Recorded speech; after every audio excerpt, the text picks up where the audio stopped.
forget to please like, share, and subscribe.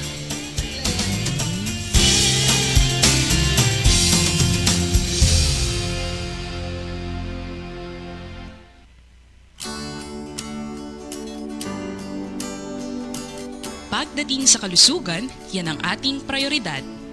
Kaya handa ka na bang alagaan ang sarili mo? O alam mo ba kung ano ang tunay na kailangan ng katawan mo? Hindi lang basta payo ang alay, kundi gabay para sa mas malusog at mas masignang buhay. Mula tamang nutrisyon hanggang sa wastong impormasyon.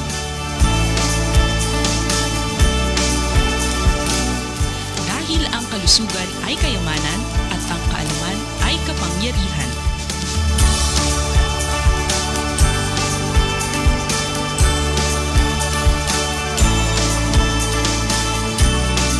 Tara, bibigyan kasagutan yan dito sa Serbisyong Bayan ni Tatay Rani para sa kalusugan.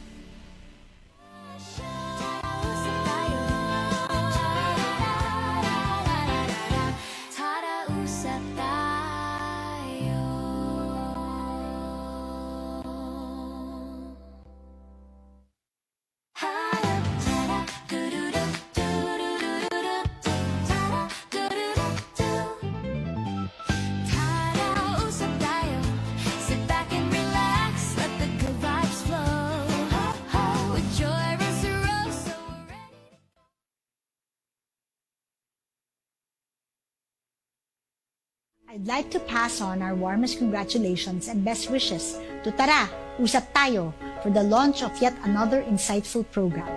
I know that this will become a helpful tool for many to gain valuable ideas and inspire them to reach their goals. We've seen the list of your future guests and we cannot wait to hear their stories, learn from their journey, and be entertained as well. During this pandemic, we need everyone's help in promoting peace, cooperation, and unity. I encourage all Q citizens and everyone to support and watch the daily live stream of Tara, Usap Tayo.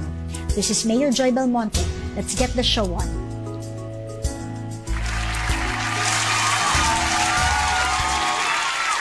Good afternoon, and good evening. Hello everyone! Welcome to our show. Isang oras na naman tsikahan, pero makabuluhan. Ang programang ito ay hindi nagbabalita. Ang ating mga tagapagbalita ay ating mga influencer guests. Ano po ba sila sa harap at likod ng kanilang ginagalawang propesyon? Ano po ba yung mga challenge nila? At inspirasyon na pwede nating makuha sa kanila at kapupulutan ng aral, magbibigay kaalaman. Pero bago po ang lahat, ito po ang inyong lingkod, Joy Roscoso. And and again, gusto natin pasalamatan ang ating Mr. Public Service ng Bayan, Honorable Tatay Rani Ludovica. At siyempre sa mensahe ng butihing mayora ng Quezon City, Mayor Joy Belmonte. Tayo po ay sabayang napapanood sa Facebook page, TikTok at YouTube channel ng Class TV. Kaya naman mag-like, mag-follow and share, mag-subscribe at mag-komento sa ating programa. At ngayon, nako, ipapakilala na natin ang ating influencer guest. Siya po ay representante ng Senior Citizen Party List. Walang iba at kilalang-kilala natin ito, lalo na sa ating mga senior na talaga naman napakarami niyang ginawang kapaki-pakinabang para sa mga senior natin sa ating bansa. Walang iba nandito sa ating harapan, Honorable Congressman Rodolfo Optong Ordonez. Kang, magandang hapon, umaga at magandang gabi. Kasi kung saan-saan po tayo lumulusot. Magandang hapon, magandang umaga at magandang gabi sa lahat na nakasubaybay sa ating programa. Ayan. At una sa lahat, Kong, kamusta ka muna? Ito po, medyo okay naman. Despite ng sa maraming trabaho. At ito, nagre-recover sa aking naging karamdaman. Oo, kasi alam naman natin si Kong talagang ang daming ginagawa. But Kong, for how many years na nasa Congress ka, di ba? So, Actually, 2020 ako nasa Congress. Hanggang ngayon. hanggang ngayon, originally senior Citizen Party List. Alam mo Senior Citizens Party List, the original. The original, di ba? Alam naman natin yung napakaraming napakaraming, di ba? Pero meron din namang United. Ay, isang party list natin. Ito si Kong Magsaysay. Ayan. So Kong, alam ko naman na medyo ang daming problema sa ating bansa, pero ikaw talaga yung focus mo ay sa ating mga matatanda. Diba? Oo naman, yan ang ating advokasya. Kasi alam mo, hindi ko naman pinangarap sa buong buhay ko na ako ay mapunta rito. Talaga? Ito ay, sabi natin, destiny. Kasi nung ako ay magretiro sa gobyerno, dapat na mapapahinga na tayo, pasarap-sarap nagre-relax ka na lang, di ba? Inaaya tayo ng dating Congressman June Datol na samahan ko siya. Si Datol yung, di ba? Now, nung kasagsagan ng COVID, ay tinabahan siya ng na-COVID siya. Na-COVID siya. At sinabing palad na, kinuha ni Lord.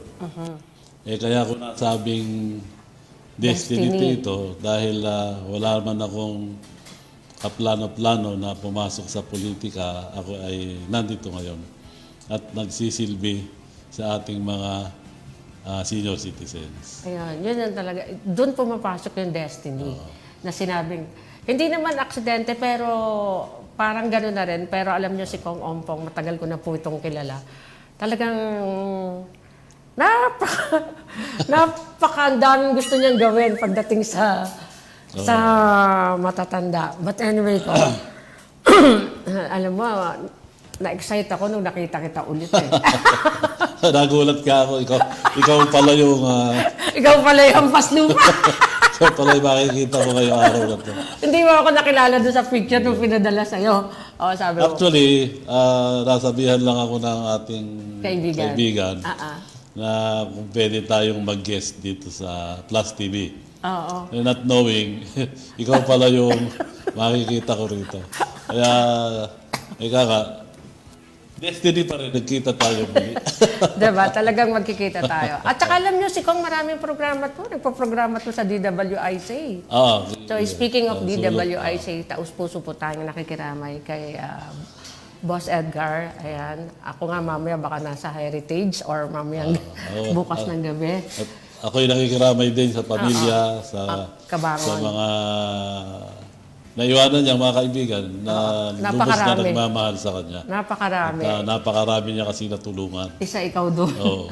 Ayan.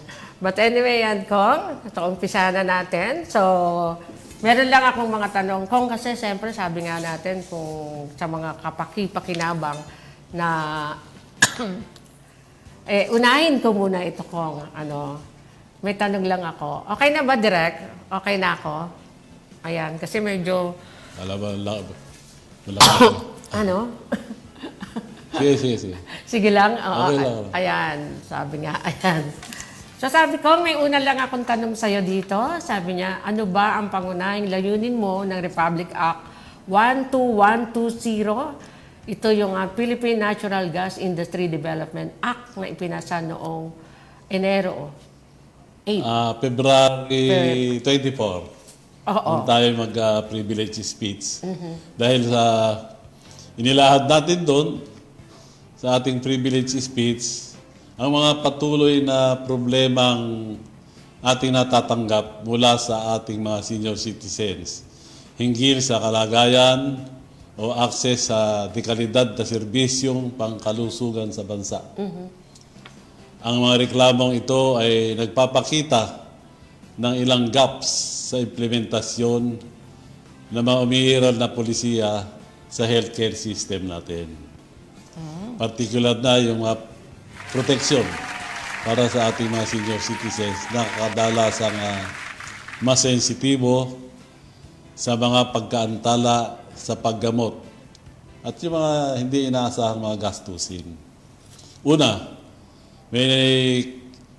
may reklamo sa atin yung kaso ng hospital detention na kung saan ang isang medically cleared na pasyente ay pwede nang lumabas Pero ayaw palabasin ng hospital dahil sa kakulangan ng pambayad. Okay. Ayaw naman, may mga hospital na ayaw naman tumanggap ng promissory note. Oo, yung mga guarantee letter. Oo. At ang isang araw na pagkaantala ng kanilang paglabas ay hindi lamang dagdag na gastusin. Malaking kawalan sa kanila. Hindi lang yan. Ito ay naglalagay sa kanila ng problemang kalusugan. At baka muli na namang tamaan ng ibang sakit habang Hindi pa nakakalabas. hanggang nasa ospital sila. Pangalawa, yung zero balance billing natin. Bill. Medyo malabo yung kanilang programa. Hindi na ipapaliwanag maigi. Mabuti. Mabuti So, sa zero mga bill, tao. kung ito ba yung sa PhilHealth? Oo. Okay. Dahil merong mga additional na gastusin na binabayaran ng pasyente na dapat ay nakapaloob doon sa programa. Na zero bill. Na zero bill. Zero billing or no balance billing policy. At sinasabi ko nga, dapat kung may zero billing, merong zero deposit policy.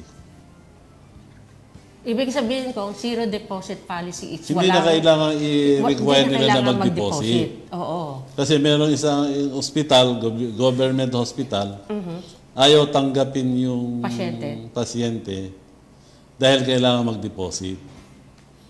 Para ano pa yung meron silang zero balance billing kung i-require nila ng deposit. Yung pasyente willing na i-collateral yung kanyang title ng property, Kahit ano. ayaw namang tanggapin na hospital. Yun ang isang problema natin. Gusto cash deposit. Yun. No? May zero billing, ano nga. Zero billing nga eh. Bakit kailangan meron deposit pa na kailangan i-require ng isang pasyente? Yun din, kung hindi agad ma-admit ang pasyente, nalalagay din sa alanganin. Una-una, kung ang kanyang karamdaman ay maselan, sabihin natin sa puso, kailangan pa bang mag-antay ang pasyente na Bago gamutin. mag-raise ng kaukulang deposit bago nila i-admit. Yun ang mga problemang nakikita natin. Meron pa, government hospital din, nakapila ang pasyente sa hallway. Sa hallway, naghihintay. Naghihintay ng kwarto. Ma-accommodate siya. Kwarto. Merong lumapit sa atin na pasyente.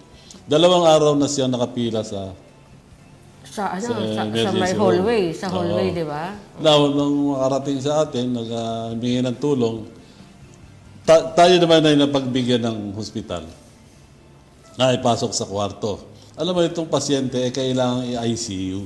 Hala, ang hirap naman ko. Yun nga nakakalungkot kasi after ilang oras na malagay sa kwarto, I-ICU na siya. hindi na nga nadala sa ICU. Binawian na ng buhay. Yung mga protection na kailangang ibigay sa atin, ito ay mga veterano. Nakakalungkot na nagbuwis ng buhay. Isa sila lumaban para sa ating kapakanan ng bansa. Para sa bansa natin. Diba? Tapos, yun nga, kulang ng gamot. Walang gamot na... dapat, di ba? Lalo na yung hospital ng mga veterano, dapat kumpleto ng gamot yan. Kumpleto ng supplies. Wala. Naghahanap pa ng gamot ang pasyente. Paano kung walang pera?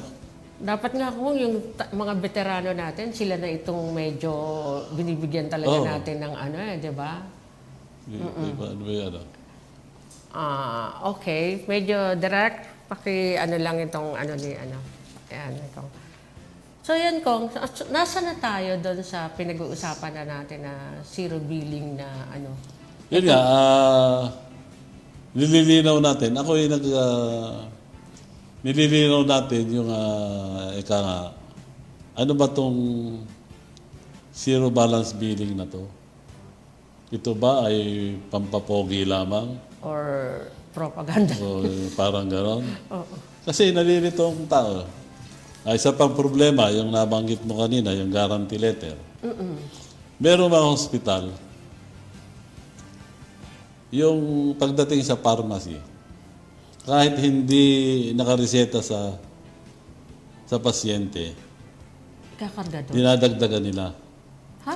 Ang pasyente, umaasa na Wala siya. pwede pa siya, pagbalik niya, ay meron pa siyang natitirang balanse dun sa kanyang guarantee letter.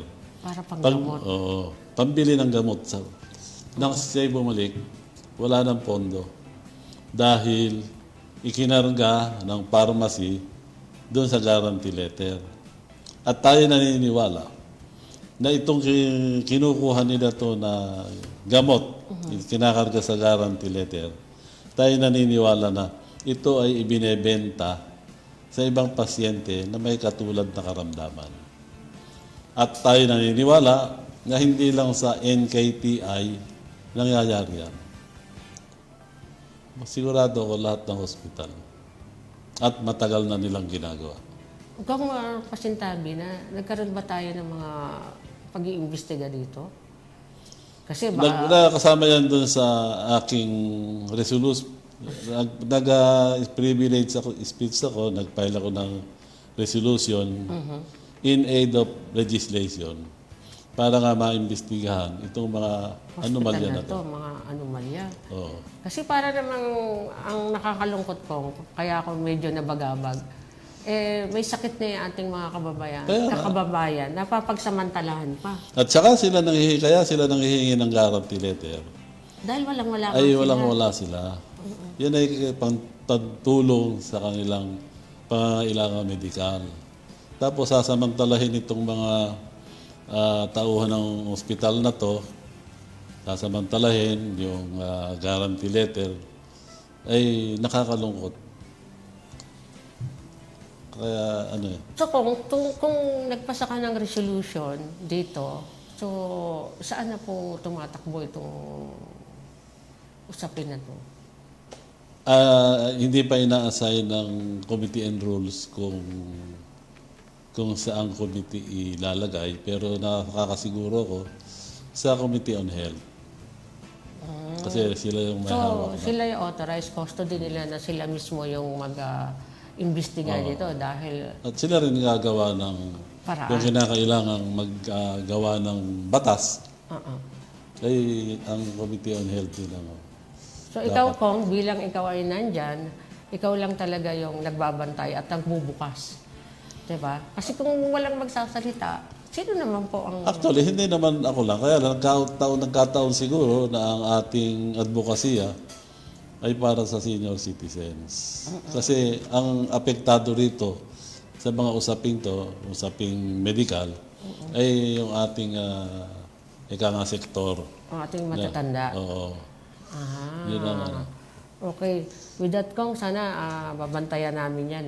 I-monitor din namin time to time. Kasi siyempre yung pagkakampanya sa impormasyon, ito ay naniniwala kami na nakakatulong din ito. Kaya Ayan.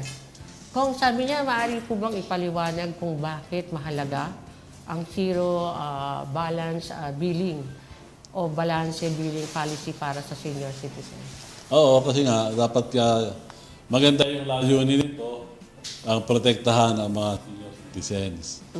Laban dahil sinasabi ko kanina, yung karagdagang gastusin, matapos pa ang gabutan. Yung kailangan nito, yung mga kwalipikadong pasyente, ay hindi na talaga pinagbabayad. Kasi, alam mo naman, malaki naman ng contribution nating mga senior citizens sa ating bansa. So, Tsaka kung mga retired na yan, lahat ng ginamit niya may bat. ayun nga yun. Di ba kung lahat ng binili niya, lahat ng kinonsume niya, lahat ng ginamit niya, i-correct niya lang po ako kung tama. Kasi ibig ko sabihin lahat may bat. Kasi konektado to So itatanong ko sa iyo eh. Oo. Kung bakit mahalaga ang VAT exemption sa indigenous natural gas para sa mga consumer, lalo na sa mga senior citizen na mahihirap na talagang pamilya?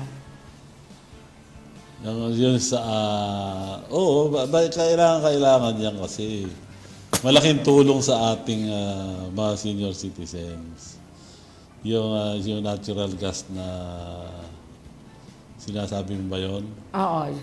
Sa mga consumer, sa mga indigenous. Kailangan alam mo, matagal na yung batas na yan eh.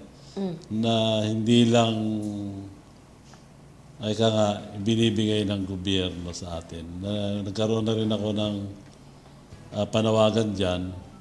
Kasi hirap na tayong Pilipino. Bakit hindi ipinagkakaloob itong VAT na to sa ini-implement? If ever ba kung itong VAT na sinasabi natin, pangkalahatan or specific para sa senior citizen? Hindi, dapat yan pangkalahatan. Kasi, Pangkalahatan. Pero kaya nabanggit natin yung senior citizens dahil alam mo naman yung pagdating sa gastusin, kahit tayo wala ng trabaho, walang pinagkakakitaan, problema rin nating mga seniors yan. Lalo na't kung wala tayong aasahan. Oo. Wala tayong kinakapitan, di ba? So, ayun. So, sana kung kasi ito, yung IRR na daw itong mga hakbang na Department of Energy upang ipatupad ang VAT exemption sa kabilang na paglabas na IRR noong April 8 to, 2025. Matagal na kayo. Ang tagal na nito, kaya sana magkaroon ng maiba lang ako kung nakakalungkot nasa Congress ka, di ba? So alam naman natin, hindi na natin kailangan sikreto na talaga naman yung issue sa Congress ngayon ay napakapalasak. So ikaw ba kung personally wala dito, wala sa ipinasa mong batas, personally hindi ka ba naapektuhan? Naapektuhan. Bilang congressman? Naapektuhan ako. Kasi pagka merong nagsasabi, mga buhaya ang mga congressman. Hindi ako nagbubuhat ng sariling bangko. Ako kung kilala kita personal. Hindi ako Never. kasama ron. Dahil ako ay naging congressman, hindi sinasabi ko to sa mga senior citizens.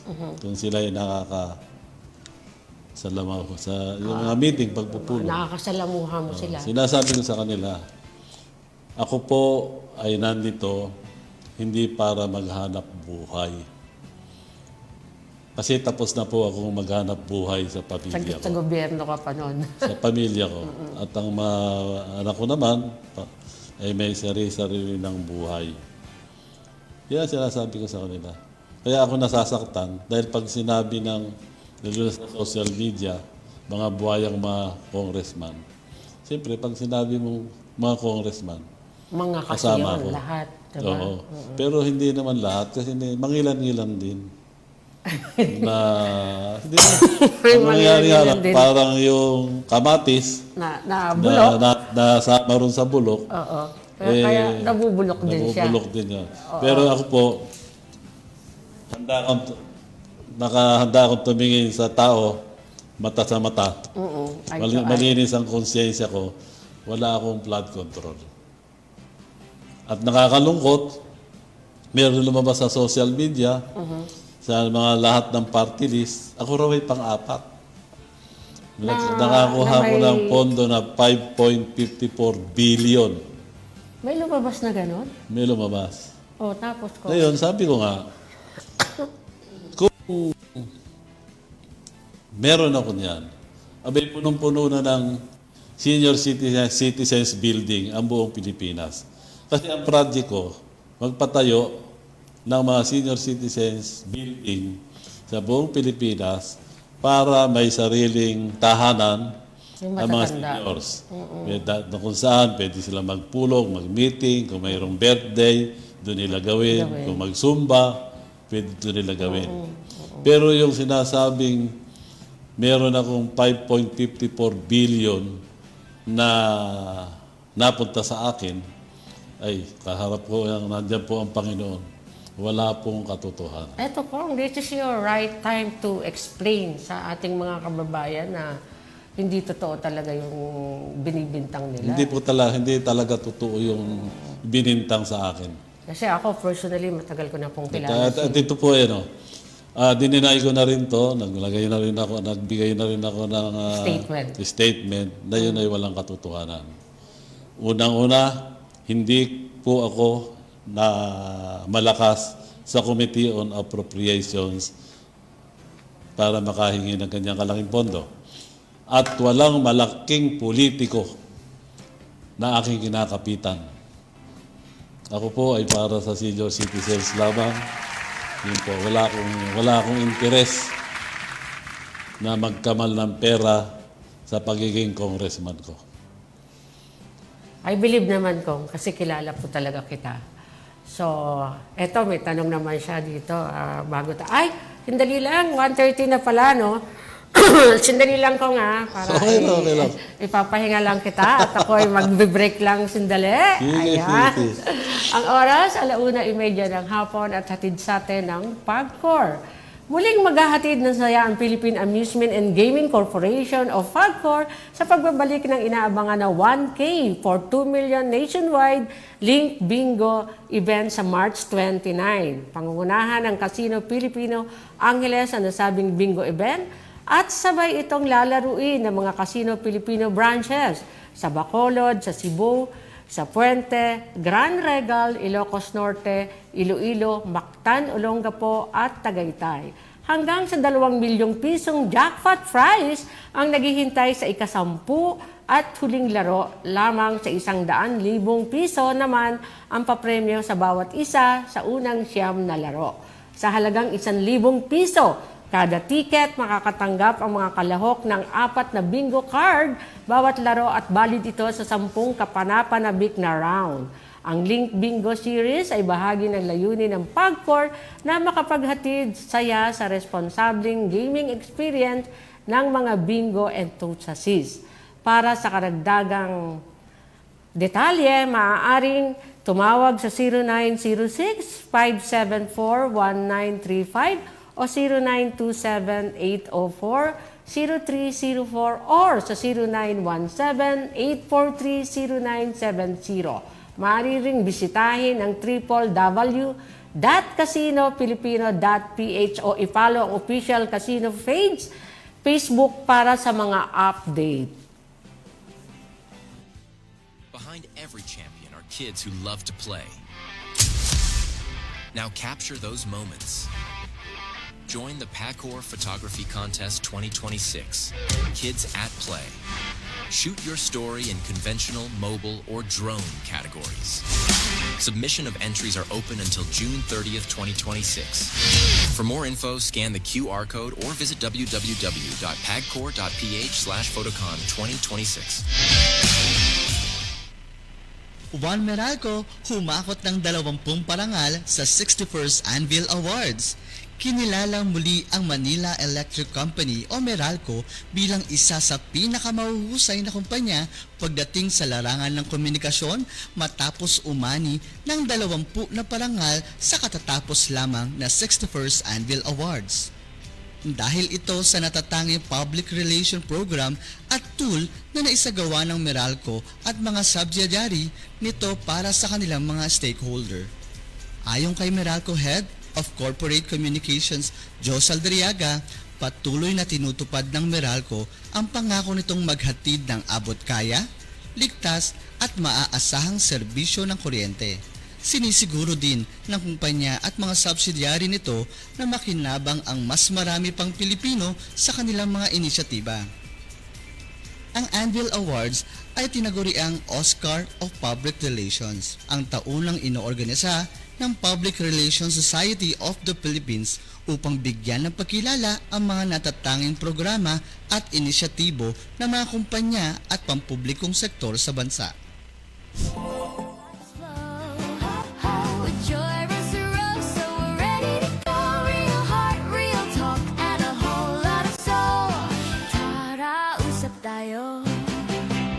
From your favorite influencers off the screen to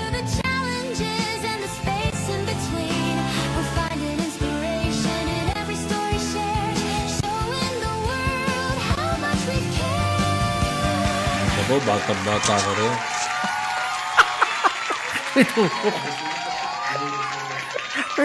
Okay, we're back. Ayan, natatawa ako, binubuko ko ni Kong eh. Sabi niya na una sa picture, oh, ang bata mo rito, di mo kamukha. Diyan naman daw ang bata-bata ko. Ayan, binubuko ako ni Kong eh. Talaga to si Kong, oh. Alam niya, personally, si Kong, kilala ko because of Rolly Lakay Gonzalo. Si Lakay po talaga nagkukwento sa akin kung talaga, kasi sila po talaga personally magkaibigan ni Kong. At talaga po si Lakay ay kahit nung na-hospital na, si Kong pa rin po ang umaalalay. Thank you so much, Kong. Hindi ko nababanggitin dahil pero alam na alam ko kung ano yung ginawa mo that time nung nasa hospital siya. Okay. Hindi lang guarantee letter ang ibinigay mo. Thank you so much. Po ayan, Kong, ano po ang obserbasyon ninyo sa proseso ng admission o discharge sa mga hospital? Ay, may mga ulat na yung mga pasyenteng pwede na i-discharge ay naantala dahil nga doon sa billing concern. Okay. Na sinasabi na Sinasabi mo yung, kanina. yung paglabag doon sa anti-hospital detention law.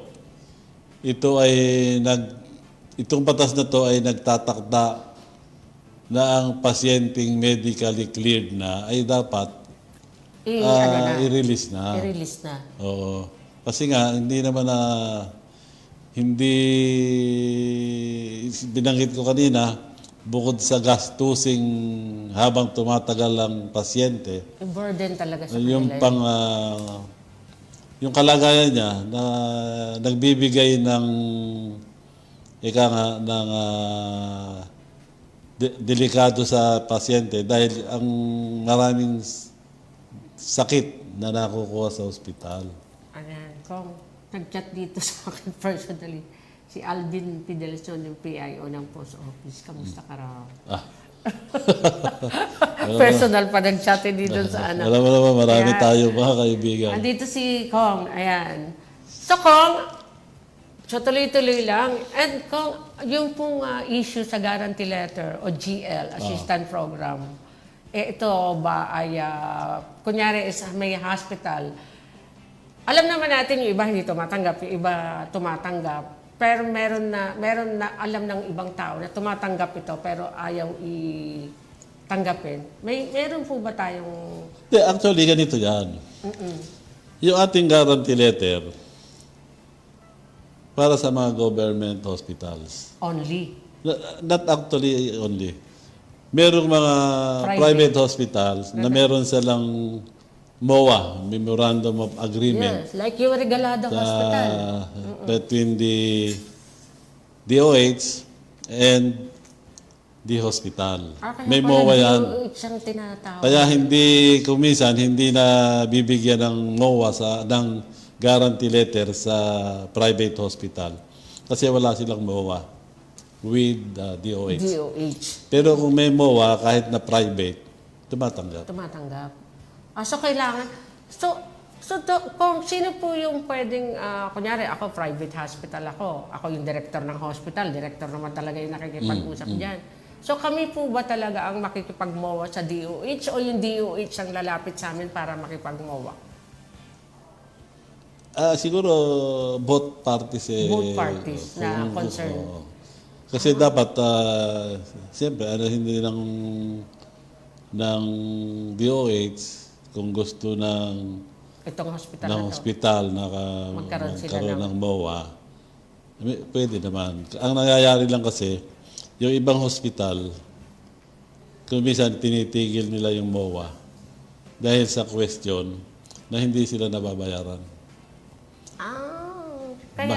Matagal lang paniningil sa Oo. sa ano. Yun ang nagiging dahilan. Kaya yung ibang ospital itinitigil yung pagtanggap ng guarantee letter. So malaking Dahil tulong sana yung po malaking sa tulong atin. talaga. Malaking tulong. nung- At kami naman sa amin on our side. Ika nga kahit na hindi naman namin kayang sagutin yung buong billing. At least nakakatulong tayo makabawas dun sa burden ng pasyente. Malaking bawas din yung mabigyan mo ng 50,000, 30,000. Yung malaking bagay sa Minsan nga kung may 100,000 pa na Actually, nagbibigay ako niyan. Depende rin sa pangailangan. anong pasyente. Oo, kasi kung minsan, ang kailangan ng pasyente is 1 million. Kung bibigyan mo lang ng 10,000, 20,000, hindi mararamdaman ng pasyente yung tulong mo. Oo, totoo po yun. Kaya kung minsan, binibigyan ko 100,000. Napakalaking bagay doon. At sana naman, huwag naman itigil. Panawagan ko sa DOH. Huwag naman itigil, huwag kansilahin, huwag suspindihin. Yung guarantee letter na nire-request namin sa kanila. Kasi alam mo to, hindi naman to pondo ng DOH. Yun na yung mga pondong nakalaan sa amin na inilalagay lang sa DOH. So, hindi nila pondo namin yun. So kung kailangan talaga bang required man na kailangan ilagay muna sa DOH yung pondo na galing sa inyo? Oo, kasi ang DOH ang magagaranti sa hospital na mayroong pambayad. Na talagang mababayaran. Mababayaran. Hindi pala galing sa kanila yon. Sila lang talaga yun. Pondo namin, Para sila i-download sa kanila lang dumalo, ipabalik na naman dito. Oo. Kasi yun talaga yung requirements, yung mga rules and ano. Okay. So kung di ba meron din tayong DSWD, di ba? Meron din tayong PCSO na tumutulong. Tapos, pero more on, mas marami yung nagagaling sa inyo na Ang DSWD, meron din silang guarantee letter. sarili nila. Oo. Talaga? Pati PCSO wala? O meron din sila? Meron din sila, kaya lang pondo yata nila yung Talagang kaya maliit lang yung naibibigay ng PCSO. allocated nila. Kasi nga Sarili nila. binabawas dun sa kanilang kinikita nila. Unlike yung sa DSWD, DOH, galing sa national. Kaya medyo malaki. PCSO, parang galing dun sa income lang nila. Sa sarili nila. Okay. So, dapat talaga maintindihan natin. So, may tinatanong Pat Kong dito. Ano po ang nais ninyong gawin ng mga ahensya ng gobyerno tungkol dito, Kong? Siyempre, nananawagan tayo sa DOH, sa PhilHealth, napalakasin yung monitoring mechanism sa lahat ng ospital upang matyak na nasusunod na ang tamang discharge protocols. Gayon din yung maayos at tapat na paggamit ng medical assistance programs para sa mga pasyente, lalo na sa mga senior citizens, ay naibibigay na maayos. Ngayon, yun nga, yung kasama na riyan, yung mas basusing pagsusuri sa implementasyon ng zero balance billing. Dapat balinawan ng tao, ano ba to? Ano ba mga benepisyo nito? Ito ba ay talagang tunay na nakakarating sa mga kwalipikadong pasyente? Pasyente. Yun. At hindi nagiging dagdag pasanin sa kanilang gastusin. Kasi kung umaasa na sila tapos sa pagdating ng huli wala pala, di ba? Nakaka-disappoint lalo na may sakit ka na, madi-disappoint ka. So kayo sakit ka na may sakit, nagmamakaawa ka, nakikiusap ka, para namang napakalaki ng kasalanan mo, hindi ka mapagbigyan. At dapat ito, DOH, sa PhilHealth, siguraduhin nila na yung kanilang serbisyo responsive, mabilis naman. Patient-centered, at tunay nakatuon sa kapakanan ng mga may karamdaman. Lalo na sa ating mga senior. Seniors. Pero kung bitawan muna natin si yung tungkol sa sakit kasi meron lang akong gusto itanong tayo dito. Kung paano naapektuhan ng mga household na kumukonsumo na kumulang nasa 200 kilowatts bawat buwan dahil sa hindi pa naaalis ang VAT?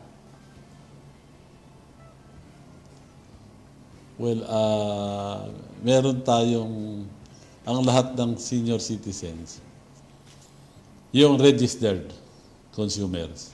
Yung nakapangalan sa kanya talaga. Meron silang discount na 5%. Pero basta sa kanila nakapangalan yung bill ng Meralco. Basta sila nakatira. Nakatira ron, sa kanila nakapangalan. nakapangalan. Kasi nga, mayroong mga senior citizens, maraming property, hindi naman pwedeng i-apply lahat doon sa property niya. Yung Kawawa discount naman na ang 5%. Meralco. Kawawa Meralco. Dahil 5 bahay. Oo. Kung saan lang siya nakatira, yun Mismo? lang, doon lang siya. At nakapangalan sa kanya, yun yung allowed. Ay, yun pala yun. Sa senior citizens yan. Oo. Kaya pala, masaya. Sabi, anong mga hakbang ang ginawa ni Congressman Ordonez upang imbestigahan ang delay ng implementasyon ng batas? Anong batas? Anong batas to? Lagpasan ko na to. Alam mo, yung mga batas natin, Kasi kung ang dami mong pinasang batas, actually, nung nireview ko, marami tayong batas talaga na magaganda yung batas. Pero masama ang implementasyon. For example, yung batas ng Social Pension for Indigent Senior Citizens. Yun nga. Itong batas na to ay para rin sa Mga indigent. indigent, frail, sickly, with disability. Yun ang covered nun. Yung walang permanenteng hanap buhay. Yun. Ang masama, pagka malakas ka evaluator, kahit may kaya ka, kahit pensioner ka, Meron ka. nakakasama ka. Malakas ka, bago ka palang senior citizens, masasama ka na. Samantalang yung edad 80, 85, 90, Hindi pa mahina sa pamahalaan, hindi pa nakaka. nakakakuha. Yun ang Nakakalungkot. yun ang sabihin natin hinaing, reklamo ng mga seniors. Kaya pinaglalaban natin yung Universal Pension Act na kung maging batas, lahat ng senior citizens Automatic. ay automatic pagdating 60 anyos, makakatanggap na ng pension mula sa gobyerno. Mga magkano yung kung sakasakaling maipasa? Yung sa indigent, 1,000 na. 1,000. Ngayon, pinag-uusapan dito sa Kongreso, kung ang proposal namin, recommendation namin is 1,000 din. Para makatanggap. Ngayon, ang sinasabi, baka hindi ma-aprobahan. So, gumawa kami ng panibagong proposal, 500 muna. And 500 pesos monthly. And after 2 years, magkaka-increase ng 250. And another 2 years, 250. Para 1,000 na lahat. Ikaw ang author nito, Kong. Marami kami. Marami yung as a team author. Hindi, actually, mahirap ko namang akuin na ako lang. Nakakahiya naman doon sa mga kasamahan kong congressman. Na meron kaming sariling proposed bills. Ngayon yan, i-consolidate yan. Tapos, kung ano yung Tapos pagsasama-samahin. yun ang substitute bill para rin sa lahat ng House bills na ipinail ng mga congressman. Pag-iisahin, yun yung magiging batas. Oo, yun magiging batas.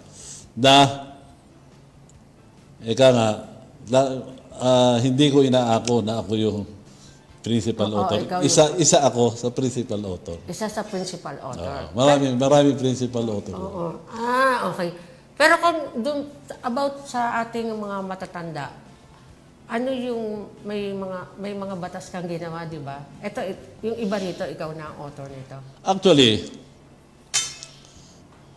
bago ko umupo, ay sa batas ni Kong Datol, On Congressman. yung creation ng National Commission of Senior Citizens. Senior Citizens Party List dyan. Nang ako umupo, sa batas ko, yung increase ng social pension from 500 to 1,000. Okay. Tapos sumunod na nung 19th Congress, ito namang Centenarian Act na magbibigay ng 10,000 sa bawat senior citizens na Pagdating edad ng 80, 85, 90, 95. 10,000, 10,000. Gano'n. 10,000. Oo, 10,000. 10,000. Pag naging... Marami ring authors doon. pag okay, marami rin. Marami doon rin. Na gumawa. Oo. Ayokong akuin yung... Ayoko yung lahat ng ano... Ayokong credit grabber. Ibigyan natin ng yung ibang nag-file ng importansya. Kasi hindi lang naman ako. Kasi marami. sustansya nun, sama-sama kayong gumawa. Oo. Mahirap yung... ako nagpasa dyan. Hindi ganun. Pero mostly kung siyempre, congressman ka as representante ng ating matatanda, more on nakapokus ka talaga sa ating matatanda. Actually, talagang yun ang ating advokasya. Kasi yun talaga yung advocacy. Yun yung ano na, kaya Senior Citizens Party List para sa kapakanan at karapatan ng mga senior citizens. Doon tayo nakapokus. Ipaglaban ang karapatan at kapakanan Ng matatanda. ng mga nakakatanda naman. Pag matatanda naman, medyo matanda ko na. Nakakatanda. Kung hindi ba tayo pwede, ito serious na tanong kung personal opinion ko lang kasi umiikot ako nung ako yung ano tawag dito, tumutulong. Umiikot kami sa mga home for the aged. Oo. Kasi alam naman natin na mas maraming pabahay. Yung Maraming bata. napapabayaan. Pero yung home for the aged po ng matatanda, ano po ang nyo rito? Na madagdagan sana, hindi lang sa isang... Actually, project din natin yan. Nagpagawa tayo ng Home for the Aged sa Cabanatuan City. Ngayon, nag-operate na. Mini-maintain to ng LGU, Cabanatuan City Local Government, kay Mayor Mika Vergara.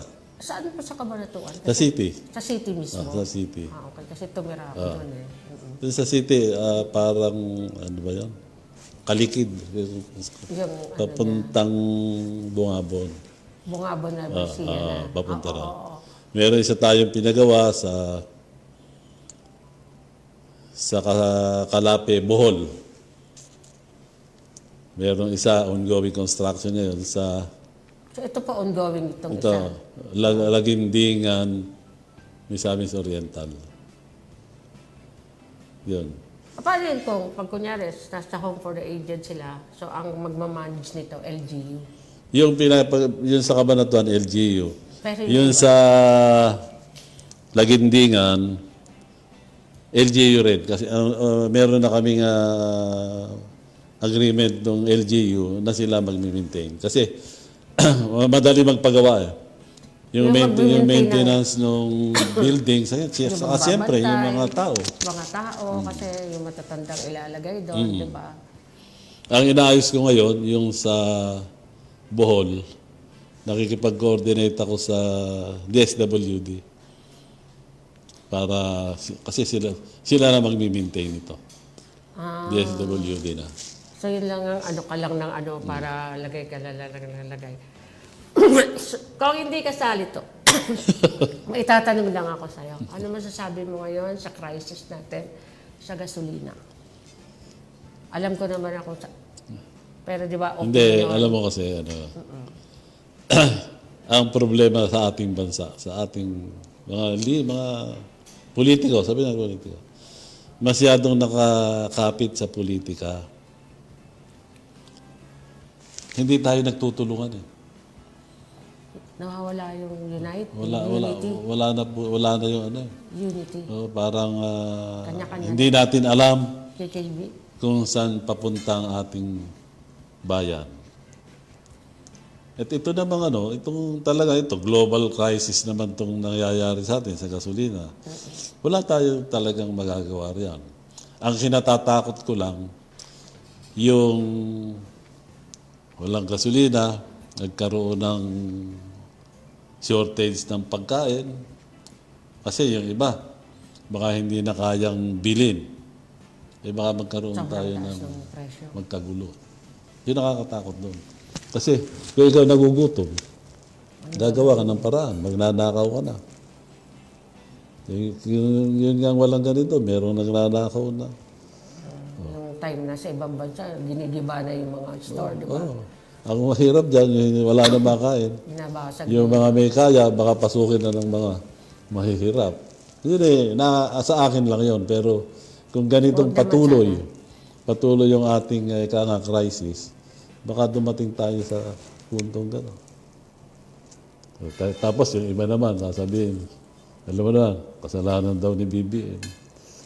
Mukhang di naman po. Hindi nga, yung iba. Opo, kasi, no, I'm not, Hindi, I'm not ito, biasing. hindi raw gawa ng paraan. Anong ginagawa ng gobyerno?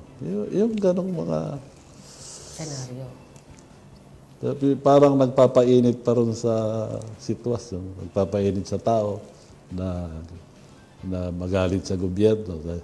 Hindi naman ibang sitwasyon ngayon eh. Ang sinasabi Wala nga akong may gusto ng ang sitwasyon. sinasabi ko nga sa iyo, masyadong sa politika, nakakapit. Yung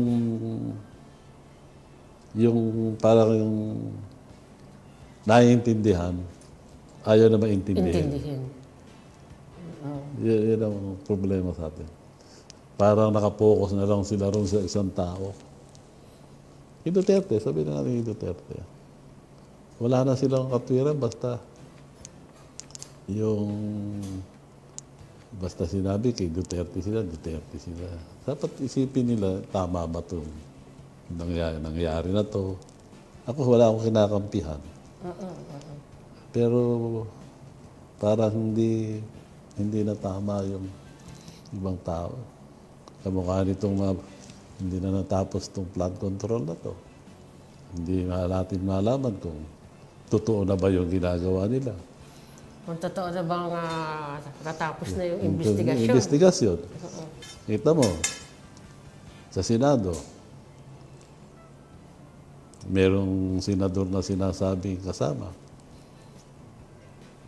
Yung ibang senador, Dinideny naman. yung ibang senador, kinakampihan pa yung sinasabing may involved sa... Sa kaso. Oo. Mahirap eh. Kinakampihan pa yung mali na nga. Kakampihan pa. Dahil bakit? Kaibigan. Diba, sabi nga ni Lacson, hindi na siya pinapansin ng ibang senador. So, paano tayo maniniwala na itong justice system natin ay maayos? Wala eh. Talagang double standard ang ating justice system. Pag mayaman ka, malakas ka. Pagka mahirap ka, mahina ka. Mahina ka. Kung kayo ba sa Kongreso, for how many congressman meron tayo? I think 500,000 or 300,000? Ang congressman natin all over? Hindi. 300,000 na. Ang lahat ng congressman? 300 lang. 300? Hindi 1,000. 300? Buong ano na? Buong Pilipinas. 300 lang kami. 316 yata. Okay. So, kayo po ba sa loob ng Kongreso may pagkakaisa? Or kanya-kanya rin personal question? Merong, alam mo, political party. Isang ano yun. Kami, party list. Representante, di ba? Kanya-kanyang grupo. Pero hindi naman pare-parehong isang kamukha sa amin.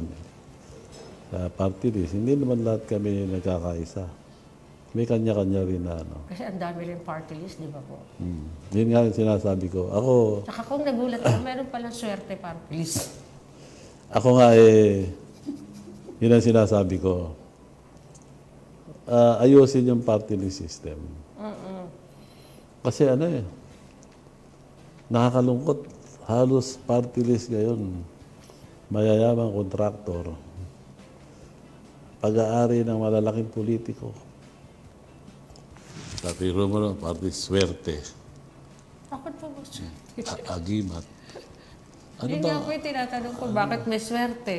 May party list po kasi akong narinig, swerte, agimat. Ah, Tapos, ano po nire-represent nito? Ito swerte?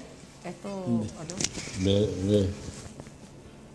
meron pa nga 4K. Ano, ibig sabihin 4K na to.